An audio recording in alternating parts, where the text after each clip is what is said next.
ఏం చేస్తున్నారు వీళ్ళంతా? వీరి పరిశుద్ధత ఏమో వారికి తెలియదు, కానీ పక్కోని పరిశుద్ధత కోసం మాట్లాడతారండి. పక్కోని పవిత్రత కోసం మాట్లాడతారు, వారి నీతి కోసం మాట్లాడతారు, వారి నీతిక్రియల కోసం మాట్లాడతారు, వారి సత్క్రియల కోసం మాట్లాడతారు.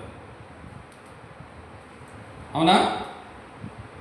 మొదట పల్లెమును ఎలాగంట లోపలిని అడగాలి. అది నీ పల్లెం, గుర్తుపెట్టుకోండి. నీ పల్లెమును నువ్వే బయట కడగకూడదు. నువ్వు పైకి రంగు వేసుకొని ఉండకూడదు.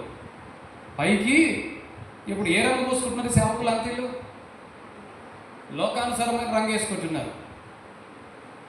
లోకంలో ఉన్న వారందరూ మెచ్చుకోవాలని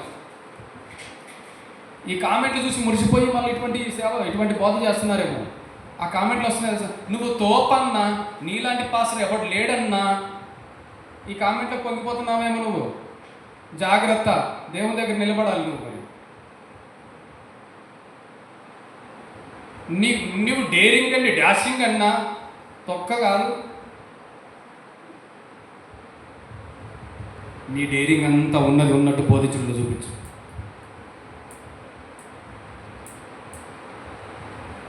ఉన్నది ఉన్నట్టు బోధించు. అప్పుడు నువ్వు డేరింగ్గా డాషింగ్గా కాదా తెలుస్తుంది.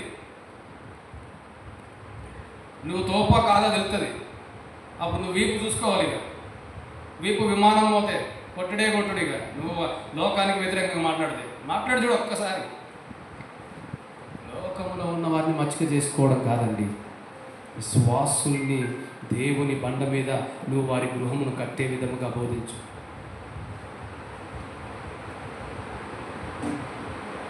నిన్ను చూసి అందరూ సేవకులు అందరూ సిగ్గు తెచ్చుకోవాలంట. ఒక అన్న కామెంట్ పెట్టింది, సిగ్గు తెచ్చుకుంటాం, ఖచ్చితంగా సిగ్గు తెచ్చుకుంటాం. నువ్వు ఏ ఒక్కరి దగ్గర నుంచి దశంభాగం తీసుకోకపోతే సిగ్గు తెచ్చుకుంటావు. అంతే కదా? దశంభాగం ఇవ్వద్దని చెప్తున్న సేవ కూడా. ఇప్పుడు ఆయనను బట్టి ఎంతమంది అదైపోతారండి. కొన్ని వేల సబ్స్క్రైబర్లు ఉన్నారు ఆయనకి యూట్యూబ్లో. ఆయన సంఘంలో కొన్ని వేల మంది ఉన్నారు. చూడండి, వీరందరూ ఏం చేస్తున్నారు అని అంటే, ఇప్పుడు దశంభాగం అడిగేట పాస్టర్లను తిడుతున్నారు అన్నమాట. నేను ఎప్పుడు అడగలేదండి, నిజంగా చెప్తా ఉన్నా. దశంభాగం నాకు ఈ, దశంభాగం నాకు ఈ అని నేను మీ ముందే చెప్తున్నా. ఎవరు నేను అడిగానా ఇయ్యమని? లేదు.